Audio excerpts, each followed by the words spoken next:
जी बच्चों, आज का हमारा टॉपिक है स्टोकियोमेट्री। तो स्टोकियोमेट्री केमिस्ट्री की एक ब्रांच है जिसमें हम डील करते हैं quantitative relationship between reactants and products in a balanced chemical equation. यानी कि अगर हमें रिएक्टेंट की अमाउंट पता है तो हम प्रोडक्ट की अमाउंट कैलकुलेट कर सकते हैं, और अगर हमें प्रोडक्ट की अमाउंट पता है तो हम रिएक्टेंट की अमाउंट कैलकुलेट कर सकते हैं। लेकिन इसके लिए कुछ कंडीशंस हैं, कुछ एजम्पशंस हैं। एजम्पशंस क्या हैं? सबसे पहली एजम्पशन है all the reactants must be converted into products. जितने भी रिएक्टेंट्स हैं वो सारे प्रोडक्ट्स में चेंज हो जाएं। अगर वो सारे प्रोडक्ट्स में चेंज नहीं होंगे तो फिर जो है हम actual amount of product find out नहीं कर सकते। दूसरी एजम्पशन है कि नो साइड रिएक्शन अकर्स। कोई साइड रिएक्शन नहीं होना चाहिए। लेट्स से मेरा रिएक्टेंट है ए और मेरा प्रोडक्ट है बी, तो हम रिएक्टेंट ए से बी बना रहे हैं, तो बी जो है ये मेरा रिक्वायर्ड प्रोडक्ट है। लेकिन अगर कोई साइड रिएक्शन हो गया तो इसमें एक प्रोडक्ट सी बनने लग गया। सी तो मुझे चाहिए ही नहीं, तो ये एक साइड रिएक्शन होने लग गया। तो अगर वो सी बनने लग जाएगा तो मेरा जो एक्चुअल प्रोडक्ट है बी, उसकी अमाउंट कम हो जाएगी। तो फिर मुझे जो एक्चुअल अमाउंट है वो नहीं मिलेगी प्रोडक्ट की, जब अगर साइड रिएक्शन होगा। ठीक है, तो कोई साइड रिएक्शन नहीं होना चाहिए। Third, law of conservation of mass must be obeyed. Law of conservation of mass को ओबे करना है स्टोकियोमेट्री में। जैसे कि ये हमारे पास एक रिएक्शन है, वाटर की फॉर्मेशन है। इधर हाइड्रोजन के टोटल 4 एटम है तो इसका मास है 4 ग्राम। ऑक्सीजन के 2 एटम है तो इसका मास है 32 ग्राम। तो टोटल रिएक्टेंट्स का मास कितना आ गया? 36 ग्राम। और यहाँ पर प्रोडक्ट में हमारे पास वाटर का मास होता है 18, तो इसके 2 मोल्स हैं तो ये भी आ गया 36 ग्राम। तो यानी कि रिएक्टेंट का मास प्रोडक्ट के मास के बराबर होता है। तो स्टोकियोमेट्री तभी अप्लाई हो सकती है जब आप law of conservation of mass को ओबे करोगे। अगर आप इसको ओबे नहीं करोगे तो फिर जो है आप प्रोडक्ट की एक्चुअल अमाउंट नहीं फाइंड आउट कर सकते। अगर आप ये कंसिडर करोगे ना कि जितने भी रिएक्टेंट थे वो सारे प्रोडक्ट में चेंज हो गए, या रिएक्टेंट का मास प्रोडक्ट के मास के बराबर है, इसको आप कहते हो ना, mass can neither be created nor be destroyed but it only changes from one form to another form. तो बस मास की फॉर्म चेंज हुई है। तो अगर आप इसको अप्लाई नहीं करोगे तो आप जो है प्रोडक्ट की अमाउंट कैलकुलेट नहीं कर सकते। इसकी फोर्थ असम्पशन है कि हमने लॉ ऑफ डेफिनेट प्रोपोर्शन को भी ओबे करना है। लॉ ऑफ डेफिनेट प्रोपोर्शन क्या है? इसका मतलब है इट सजेस्ट दैट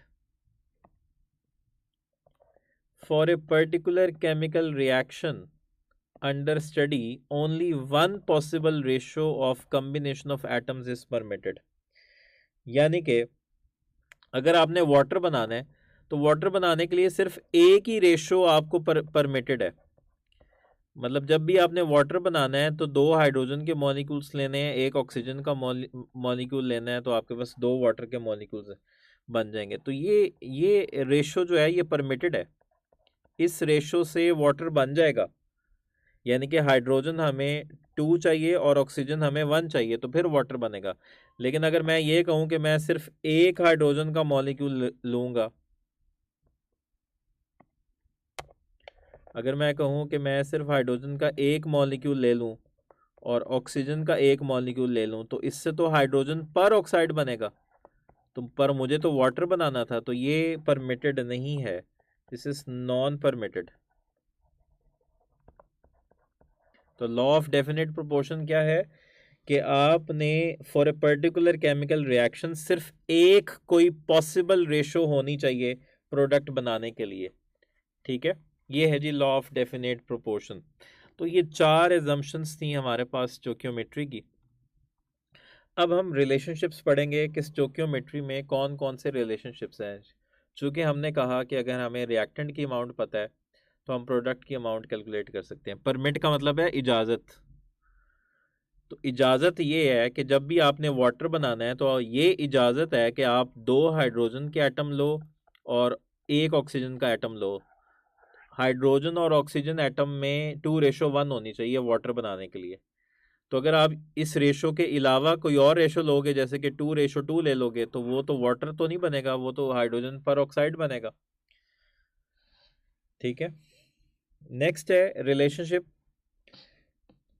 जैसे कि हम कह रहे हैं कि इसमें हमें,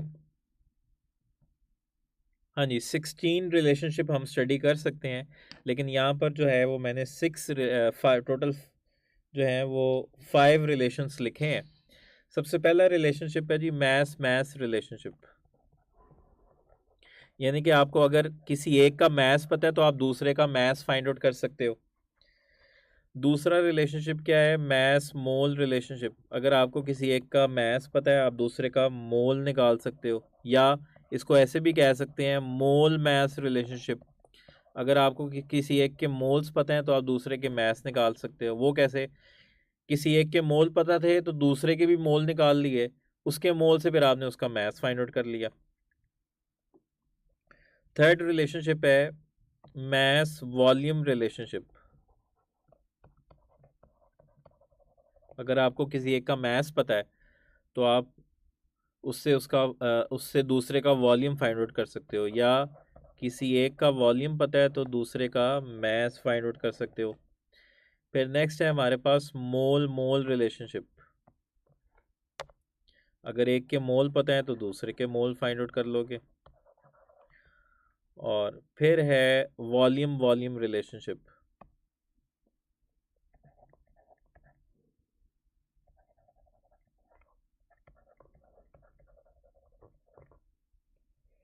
ठीक है, अब इसकी लिमिटेशंस क्या हैं, ये इससे रिलेटेड क्वेश्चन आता है और ये आपको पता होना चाहिए।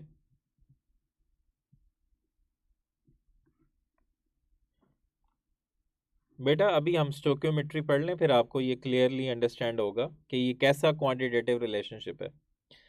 अच्छा, ये आपको नॉलेज होना चाहिए कि केमिकल इक्वेशन की क्या लिमिटेशंस होती हैं। केमिकल इक्वेशन हमें क्या नहीं बताती। मोल और वॉल्यूम रिलेशन नहीं होगा, मोल वॉल्यूम, हाँ जी वो भी होगा, मोल वॉल्यूम रिलेशनशिप भी होगा। मैंने कहा, मैंने इधर 5 लिखे हैं जी, ये रिलेशनशिप भी होगा मोल वॉल्यूम या वॉल्यूम मोल, ये रिलेशनशिप भी होगा।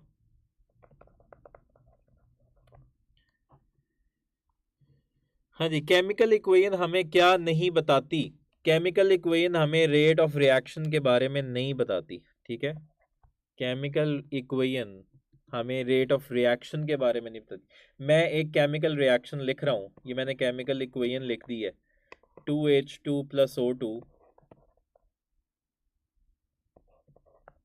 2H2O। तो क्या ये केमिकल इक्वेशन लिखने से मुझे पता चल रहा है कि इस रिएक्शन की स्पीड कितनी है? ये केमिकल इक्वेशन लिखने से मुझे ये नहीं पता चल रहा कि इस रिएक्शन की स्पीड कितनी है, तो मुझे रेट ऑफ रिएक्शन के बारे में नहीं पता चलता केमिकल इक्वेशन से। नेक्स्ट, ना ही मुझे कंडीशंस पता चलती हैं, टेम्परेचर और प्रेशर।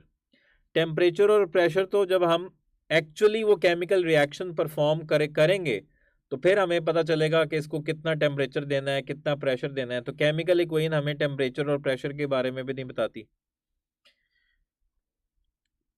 मुझे नहीं पता इस केमिकल इक्वेशन में जब मैंने ये केमिकल रिएक्शन करवाना है तो कितनी हीट रिलीज होगी या कितनी एब्जॉर्ब होगी, मुझे नहीं पता। ठीक है, third, physical state of the reactants and products. Physical state क्या होगी रिएक्टेंट्स और प्रोडक्ट्स की, केमिकल इक्वेशन हमें ये भी नहीं बताती। फोर्थ है मैकेनिज्म ऑफ द रिएक्शन, ना ही मुझे इस रिएक्शन का मैकेनिज्म पता चलेगा। मतलब आपको पता है ना कि कुछ ऐसे रिएक्शंस होते हैं जो एक से ज़्यादा स्टेप्स में होते हैं, तो उनका क्या मैकेनिज्म है ये हमें केमिकल इक्वेशन नहीं बताती। और लास्ट पर फिजिबिलिटी ऑफ द रिएक्शन, आया ये रिएक्शन फिजिबल है या नहीं है। लेट्स से मैं एक रिएक्शन लिख रहा हूँ, copper + 2HCl, it gives CuCl2 + H2। ये मैंने केमिकल इक्वेशन तो लिख दी, लेकिन केमिकल इक्वेशन मुझे ये नहीं बता रही कि ये रिएक्शन पॉसिबल है या नहीं है। ठीक है, तो कौन मुझे बताएगा, ये हम इलेक्ट्रोकेमिस्ट्री में बात करेंगे। इलेक्ट्रोकेमिकल सीरीज मुझे बताएगी कि ये रिएक्शन पॉसिबल नहीं है। तो एक्चुअली ये रिएक्शन पॉसिबल नहीं है, पर मैंने केमिकल इक्वेशन लिख दी है। केमिकल इक्वेशन मुझे ये नहीं बता रही कि ये रिएक्शन पॉसिबल है या नहीं है, ये रिएक्शन फिजिबल है या नहीं है। तो इलेक्ट्रोकेमिकल सीरीज की मदद से मुझे पता चलता है कि ये रिएक्शन पॉसिबल है या नहीं है। तो एक्चुअली ये रिएक्शन फिजिबल ही नहीं है। ठीक है, तो ये थी हमारे पास इसकी लिमिटेशंस। अब हम चलते हैं प्रैक्टिस की तरफ।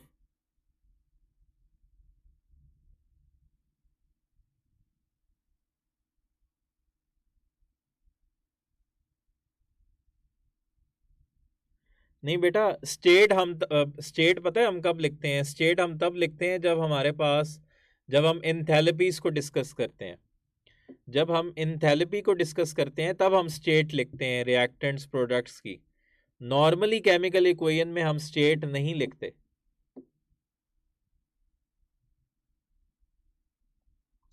अब ये देखो, चलो आप वाली बात कि हम स्टेट लिखते हैं, केमिकल इक्वेशन हमें स्टेट बताती है। अच्छा, यहां पर अब ये जो वाटर प्रोड्यूस हो रहा है, मुझे क्या पता कि ये वाटर जो है ये वेपर्स की फॉर्म में प्रोड्यूस हुआ है या लिक्विड की फॉर्म में प्रोड्यूस हुआ है। तो केमिकल इक्वेशन मुझे ये तो नहीं ना बता रही कि ये वाटर किस स्टेट में प्रोड्यूस हुआ। आया ये वाटर जो है ये वेपर स्टेट में स्टीम की फॉर्म में प्रोड्यूस हुआ है या लिक्विड की फॉर्म में प्रोड्यूस हुआ है। ओके, अंडरस्टैंड किया आपने? तो फिजिकल स्टेट हमें पता नहीं चलती कि आया वो प्रोडक्ट जो है वो किस स्टेट में बन रहा है। अच्छा जी, फेवरेट पार्ट आ गया जी प्रैक्टिस का। Calculate the grams of water formed when 8 gram of methane Burns in excess of oxygen. हाँ जी, बताएं कितना वाटर बनेगा जब हम 8 ग्राम मीथेन को बर्न करें एक्सेस ऑफ ऑक्सीजन में। तो सबसे पहले तो आप इक्वेशन बनाओगे। तो हमें पता है जब भी हम किसी ऑर्गेनिक कंपाउंड को बर्न करते हैं ऑक्सीजन की प्रेजेंस में, तो हमेशा कार्बन डाइऑक्साइड और वाटर ही बनता है। मतलब स्टार्ट हम करेंगे बैलेंस्ड केमिकल इक्वेशन से। अच्छा, मीथेन का मोलर मास कितना है? मीथेन यहां पर कितना है? 16 ग्राम। तो जब मीथेन 16 ग्राम है तो वाटर कितना प्रोड्यूस हो रहा है? एक वाटर होता है 18 ग्राम, तो इसको 2 से मल्टीप्लाई करेंगे। वाटर के 2 मोल्स बन रहे हैं ना, तो इसका मतलब ये 36 ग्राम बन रहा है। तो अगर हम मीथेन को बर्न करें एक्सेस सप्लाई ऑफ ऑक्सीजन में तो वाटर का 36 ग्राम बनता है। वो आपसे पूछ रहा है अगर हम 8 ग्राम मीथेन ले लें, तो 8 ग्राम मीथेन हम लेंगे तो बेसिकली 8 जो है वो 16 का हाफ है, तो इसको हाफ किया है तो इसको भी हाफ कर दो, ये हो गया 18 gram. Right answer is beta.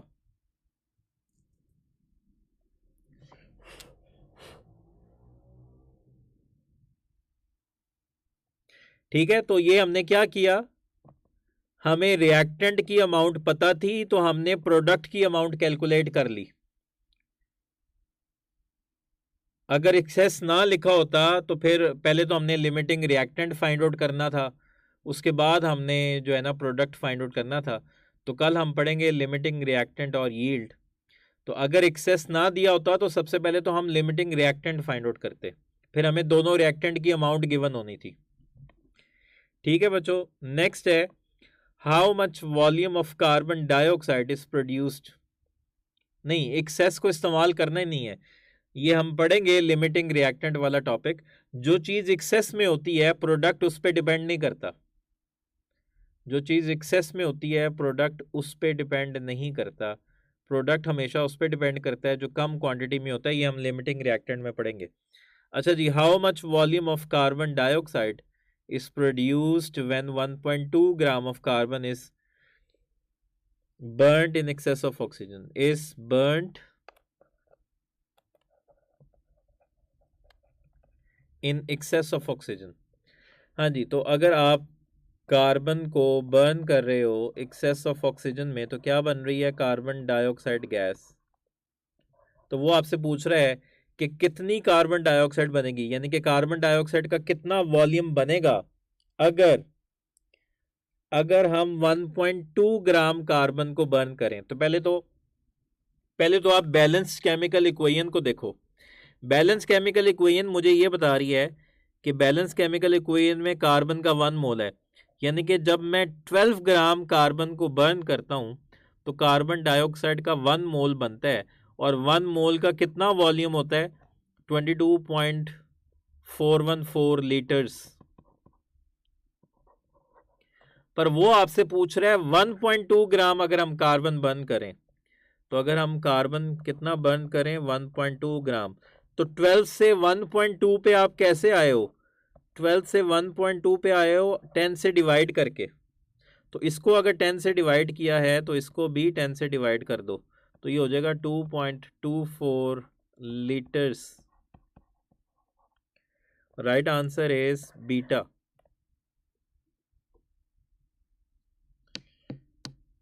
ठीक है बच्चों, बहुत सिंपल है, बहुत सिंपल है।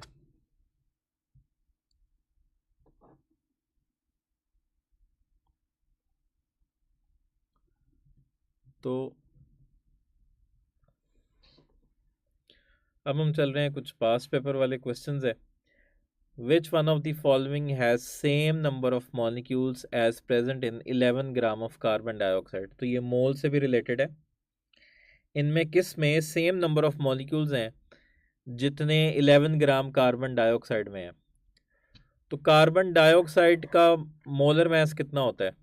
44 ग्राम। तो 44 ग्राम 1 मोल के बराबर है, तो 11 ग्राम कितने मोल्स के बराबर होगा? 0.25। तो कार्बन डाइऑक्साइड के मोल्स कितने आ गए? 0.25 मोल्स। या आप इसको ऐसे भी कर सकते हो, इसका गिवन मैस है 11, मोलर मैस है 44, तो 11 1 आर 11, 11 4 आर 44, तो ये आ गया 0.25 मोल्स। अब आपने देखने हैं कि इनमें से किसके 0.25 मोल्स हैं। अब आपने इनमें से देखना है कि इनमें से किसके 0.25 मोल्स हैं। अच्छा, ये है 4 डिवाइडेड बाय 32, तो 4 डिवाइडेड बाय 32 ये तो 1/8 होता है, तो 1/8 0.25 नहीं है, तो ये ऑप्शन तो नहीं है। अच्छा, 4.5 डिवाइडेड बाय 18, तो ये होता है 1/4। यस, ये है 0.25। फिर बाकी ऑप्शंस भी देखते हैं। 4 ग्राम ऑफ ऑक्सीजन एटम, तो 4/16, ये कितना हो गया? 1/4, यानी कि 0 पॉइंट, तो ये भी 0.25 आ गया। तो अभी ज़रा इसमें एक टेक्निकल बात है, उसको समझना है आपने। और ये 1/4 मोल्स है सोडियम के, तो ये भी 0.25 है। तो यहाँ पर तो तीन चीज़ों के, यहाँ पर तो तीन ऑप्शंस में 0.25 है, तो फिर कौन सा आंसर होगा? ज़रा स्टेटमेंट ध्यान से पढ़ो। Which of the following has same number of molecules. Number of molecules देखने हैं, नंबर ऑफ एटम्स नहीं देखने। तो चार्ली में एटम्स हैं, डेल्टा में भी एटम्स हैं, जबकि बीटा में मॉलिक्यूल्स हैं। Right answer is beta. ठीक है, ये होती हैं टेक्निकलिटीज जो आपने देखनी होती हैं। हालांकि तीन चॉइसेस जो हैं उनमें 0.25 मोल्स आ रहे हैं, पर उसने आपसे पूछा नंबर ऑफ मॉलिक्यूल्स, तो नंबर ऑफ मॉलिक्यूल्स किसके हैं 0.25? बीटा ऑप्शन में, जबकि चार्ली और डेल्टा में तो एटम्स है।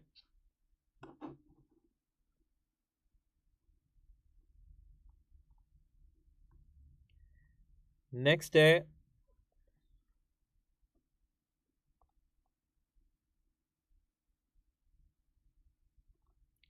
Determine the number of moles of oxygen in 10.6 gram of sodium carbonate. जी बच्चों, सॉल्व करो इसको।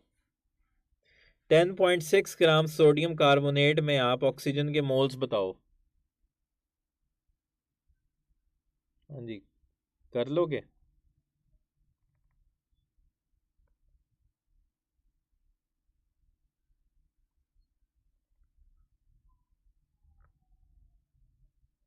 सबसे पहले आप सोडियम कार्बोनेट का मोलर मास निकालो।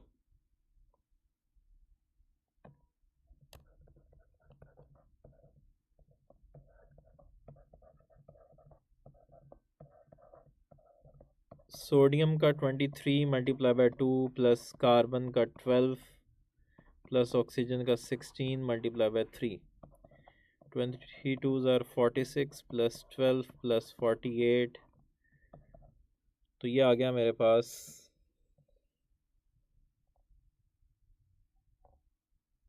कितना आ गया 106 ग्राम्स। तो ये इसका मोलर मैस आ गया। तो अब आप कंपेयर कर लो सोडियम कार्बोनेट और ऑक्सीजन को मैं कंपेयर करने लगा हूं। अच्छा, जब ये 106 ग्राम है, इसका मोलर मैस कितना है 106 ग्राम, तो इसके 106 ग्राम में ऑक्सीजन एटम के कितने मोल्स हैं? ऑक्सीजन एटम के 3 मोल्स हैं। वो आपसे पूछ रहा है 10.6 ग्राम में, तो 10.6 पे आप कैसे आओगे? 10.6 पे आओगे आप 10 से डिवाइड करके, तो फिर इसको भी 10 से डिवाइड कर दो, तो ये हो जाएगा 0.3 moles. Right answer is Charlie.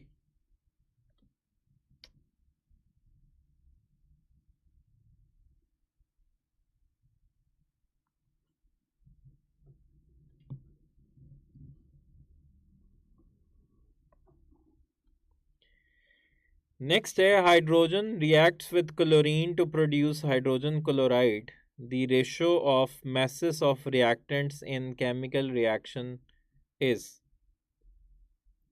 Hydrogen react करके हाइड्रोजन रिएक्ट कर रही है क्लोरीन के साथ और हाइड्रोजन क्लोराइड बना रही है, तो जो रिएक्टेंट्स के मैसेज हैं उनमें रेशो क्या है?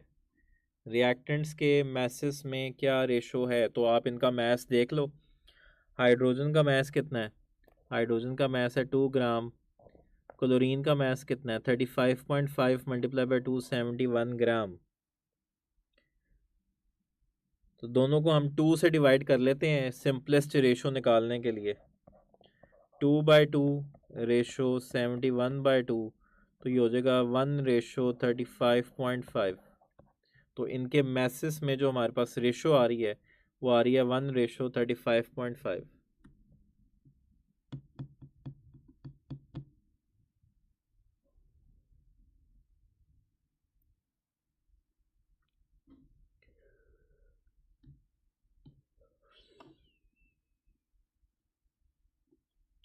सिंपलेस्ट रेशो निकालनी है ना, वो कह रहा है रेशो रेशो बताएं, तो रेशो हमेशा हम सिंपलेस्ट बताते हैं, तो इन दोनों को हमने सिंप्लीफाई करना है। तो सिंपलेस्ट रेशो क्या आई 1:35.5। हाँ जी, नंबर ऑफ, मैंने कहा वो पूछ रहा है जब हाइड्रोजन और क्लोरीन आपस में रिएक्ट करते हैं तो हाइड्रोजन क्लोराइड बनती है, तो ये जो रिएक्टेंट्स हैं इनके मैसेस में रेशो मालूम करें। तो रिएक्टेंट्स का मैस क्या है? हाइड्रोजन का मैस है 2 ग्राम, क्लोरीन का मैस 71 ग्राम। तो 2 और 71 में मैंने सिंपलेस्ट रेशो निकालनी थी, तो 2 से डिवाइड किया। अच्छा जी, number of single covalent bonds in water molecule are. Water molecule में कितने सिंगल कोवलेंट बॉन्ड्स हैं? इतना मुश्किल क्वेश्चन आ गया एग्जाम में, सबसे टफ क्वेश्चन है, बहुत टफ क्वेश्चन है ये तो। एमडी कैट तो बड़ा मुश्किल है। हाँ, आउट ऑफ सिलेबस आ गया ये तो। ये तो सर ने हमें पढ़ाया ही नहीं।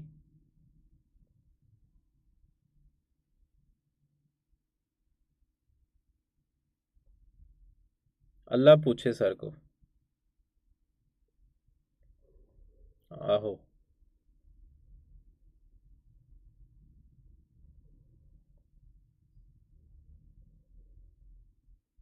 हाँ, इसके तो ग्रेस मार्क्स मिलने चाहिए।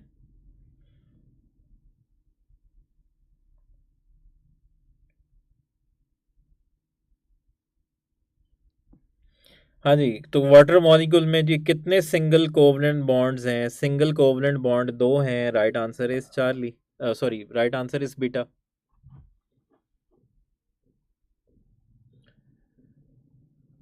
हाँ जी, नेक्स्ट है 18। 18 gram of water contains dash atoms of hydrogen. 18 gram water में कितने एटम्स हैं हाइड्रोजन के? तो 18 ग्राम वाटर जो है, 18 ग्राम वाटर ये 1 मोल के बराबर है। तो इसके 1 मोल में 2 एटम्स है ना, तो 2 को मल्टीप्लाई कर देंगे एवोगैड्रोस नंबर से। Right answer is Charlie.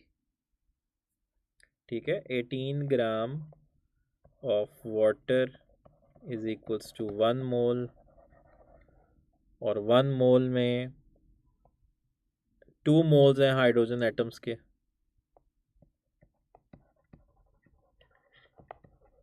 तो इसको हम एवोगैड्रोस नंबर से मल्टीप्लाई कर देंगे। Right answer is Charlie.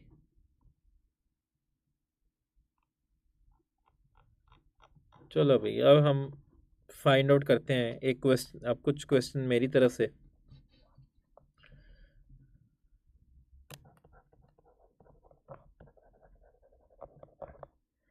How many electrons are present in 1.8 gram of water? How many electrons are present in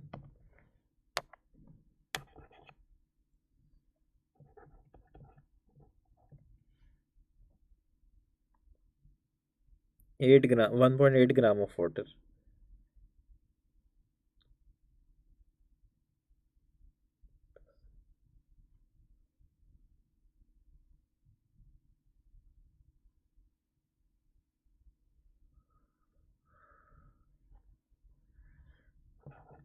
Six point zero two multiplied by 10 raised to power 24. 6.02 multiplied by 10 raised to power 23.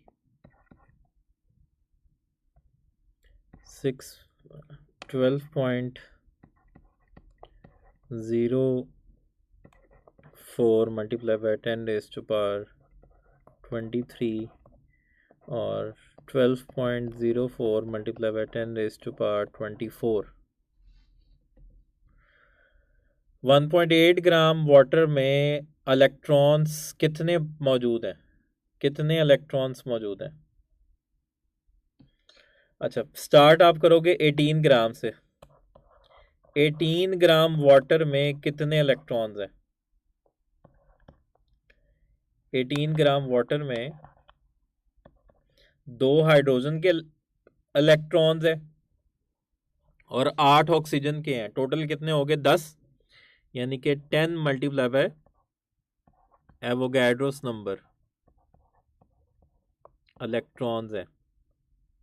वो आपसे पूछ रहा है 1.8 ग्राम में। तो 1.8 पे कैसे आए हो? 10 से डिवाइड करके। तो इसको भी 10 से डिवाइड कर दो, तो ये 10 से कट गया, तो पीछे बच गया 6.02 multiply by 10 raise to power 23 electrons. Right answer is beta.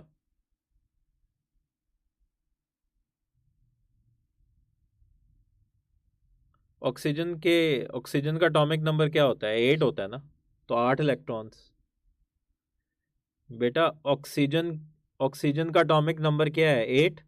तो ऑक्सीजन के 8 इलेक्ट्रॉन है, और हाइड्रोजन का एटॉमिक नंबर है 1। तो हाइड्रोजन के अंदर 1 इलेक्ट्रॉन होता है, लेकिन 2 हाइड्रोजन एटम है तो 2 इलेक्ट्रॉन्स हो गए। तो 18 ग्राम वाटर में 10 मोल्स हैं इलेक्ट्रॉन्स के।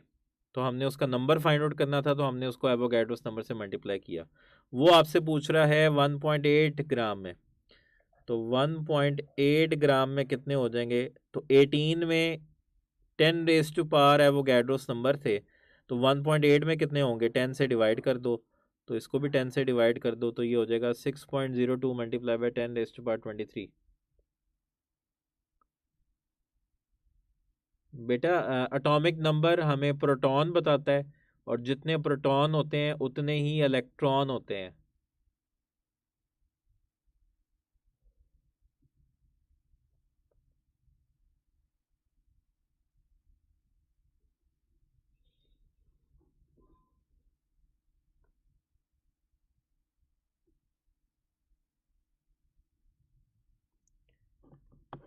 ठीक है बच्चों, तो ये इस तरह आप इलेक्ट्रॉन्स और प्रोटॉन्स जो है वो फाइंड आउट करते हो।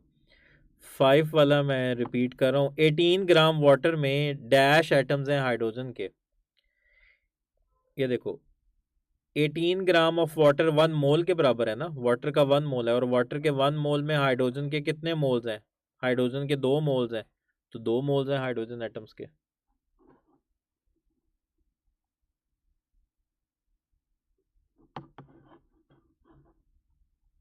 Okay okay,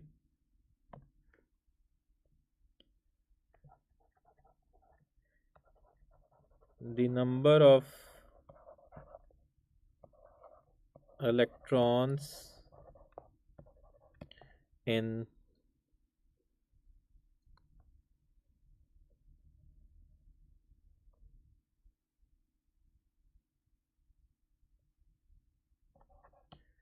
4.6 gram of sodium ion.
हाँ जी, the number of electrons in 4.6 gram of sodium ion.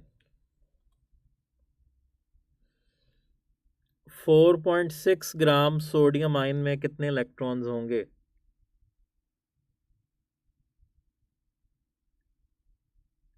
सबसे पहले तो आपको सोडियम का एटॉमिक नंबर पता होना चाहिए। सोडियम के अंदर होते हैं 11 इलेक्ट्रॉन, 11 इलेक्ट्रॉन्स होते हैं। तो +1 का मतलब है एक इलेक्ट्रॉन इसने लूज कर दिया, यानी कि इसके 10 इलेक्ट्रॉन है, यानी कि 23 ग्राम में सोडियम का एटॉमिक मास क्या होता है? 23 ग्राम। तो 23 ग्राम सोडियम आयन में 10 मोल्स हैं इलेक्ट्रॉन्स के, यानी कि 10 multiply by 6.02 multiply bye 10⁻23 electrons है। अच्छा, वो आपसे 4.6 में पूछ रहा है, पहले आप इसको डबल करो। डबल किया है तो ये 46 ग्राम सोडियम आयन हो गया, तो ये इसको भी डबल कर दो, तो ये हो गया 20 मल्टीप्लाई बाय 6.02 इंटू 10⁻23। वो आपसे पूछ रहा था 4.6 में, तो 4.6 से कैसे आओगे? 10 से डिवाइड करके। तो 4.6 ग्राम सोडियम आयन, तो इसको भी 10 से डिवाइड कर दो, तो ये हो जाएगा 2 मल्टीप्लाई बाय 6.02 मल्टीप्लाई बाय 10⁻23। तो 2 को 6.02 से मल्टीप्लाई कर देंगे तो ये हो जाएगा 12.04 multiply by 10⁻23 electrons. Right answer is delta. बेटा, सोडियम एटम में 11 इलेक्ट्रॉन्स होते हैं, तो सोडियम आयन में कितने होंगे? सोडियम +1 में कितने होंगे? 10, यानी कि एक इलेक्ट्रॉन उसने लूज किया हुआ है। तो 23 ग्राम सोडियम आयन में इलेक्ट्रॉन्स के 10 मोल्स होते हैं, तो उसको हम एवोगैड्रोस नंबर से मल्टीप्लाई करेंगे तो हमारे पास नंबर ऑफ मोल्स आएंगे। मुझे 4.6 में चाहिए, तो मैं 4.6 पे ऐसे आ रहा हूँ कि पहले मैंने इसको डबल किया, 46 किया तो इसको भी डबल कर दिया, फिर मैंने इसको 10 से डिवाइड करके 4.6 किया तो इसको भी 10 से डिवाइड कर दिया। बेटा, ये आपकी अपनी मर्जी है, आप सोडियम आयन के मोल्स निकाल लो, या आप इसको फार्मूले से भी सॉल्व कर सकते हो। ये तो मैं आपको बता रहा हूँ कि आपने कैलकुलेशन कैसे करनी है। आप क्या करो, सिंपल 4.6 को इसके एटॉमिक मास 23 से डिवाइड करो, तो आपके पास इसके मोल्स आ जाएंगे। फिर आपने बताना है कि 1 मोल सोडियम आयन में 10 मोल्स हैं इलेक्ट्रॉन्स के, तो इतने मोल्स में कितने होंगे?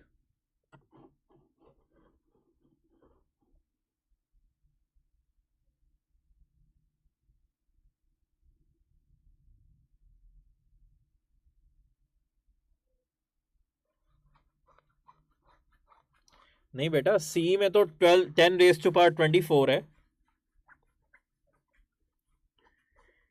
इसको हमने 10 से डिवाइड किया ना, 20 को 10 से डिवाइड करो तो 2 आया।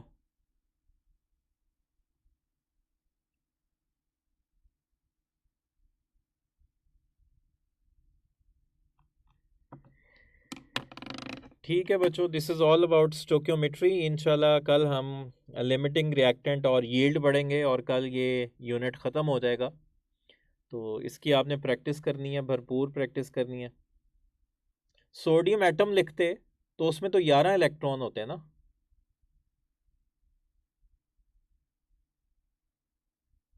तो फिर 11 को 2 से मल्टीप्लाई करना था तो हमने वो आना था 22, 22 को 10 से डिवाइड करना था तो 2.2, 2.2 को एवोगैड्रोस नंबर से मल्टीप्लाई करना था। ठीक है बच्चों, तो इसकी आप टिका के जो है वो प्रैक्टिस करो। इंशाल्लाह मिलते हैं कल, और कल ये यूनिट कंप्लीट हो जाएगा लिमिटिंग रिएक्टेंट और यील्ड के साथ। तो हमेशा पॉजिटिव रहें, पॉजिटिव सोचें, जैसा आप सोचेंगे वैसा ही होगा। अच्छा सोचेंगे अच्छा होगा, बुरा सोचेंगे बुरा होगा। तो हमेशा पॉजिटिव रहा करें, और हमेशा जो है वो अच्छा सोचा करें कि हाँ मैं ये कर सकता हूँ। अपना जो मोराल है वो हाई रखा करें कि मैं ये कर सकता हूँ, मैं ये कर सकती हूँ। अगर आप पहले से ये सोच लोगे कि मैं ये नहीं कर सकता, मेरे से नहीं हो सकता, तो फिर जो है वो वाकई नहीं होगा। तो इसलिए अल्लाह से अच्छे की उम्मीद रखें, इंशाल्लाह अच्छा होगा। बाकी आप अपनी मेहनत जारी रखें, बाकी अल्लाह पे छोड़ दें। दूसरों के लिए आसानियाँ पैदा करें, और जब आप दूसरों के काम आसान करते हैं तो फिर अल्लाह आपके काम आसान करता है। तो ये हमारा बिलीव है इस पे। तो हमने लोगों के काम आना है, क्योंकि इस दुनिया में आने का मकसद अल्लाह के लोगों के लिए आसानियाँ पैदा करना ही है। अल्लाह ने हमें अपनी इबादत के लिए नहीं भेजा। अगर इबादत करानी है तो वो तो फरिश्ते काफ़ी हैं, फरिश्ते काफ़ी थे इबादत करने के लिए। तो इसलिए हमने लोगों के काम आना है। अगर मैं किसी चीज़ में एक्सपर्ट हूँ ना तो वो दूसरों के काम आनी चाहिए। अगर मैं किसी चीज़ में एक्सपर्ट हो गया हूँ पर उससे दूसरों को फ़ायदा नहीं हो रहा, तो उस कामयाबी का या उस एक्सपर्टीज़ का कोई फ़ायदा नहीं। तो हमेशा जो आप अचीव करते हैं साथ उसमें अपनों को शामिल रखें, उसी में खुशी है। तो इंशाल्लाह मिलते हैं कल। अपना बहुत सारा ख्याल रखिएगा। अल्लाह हाफ़िज़।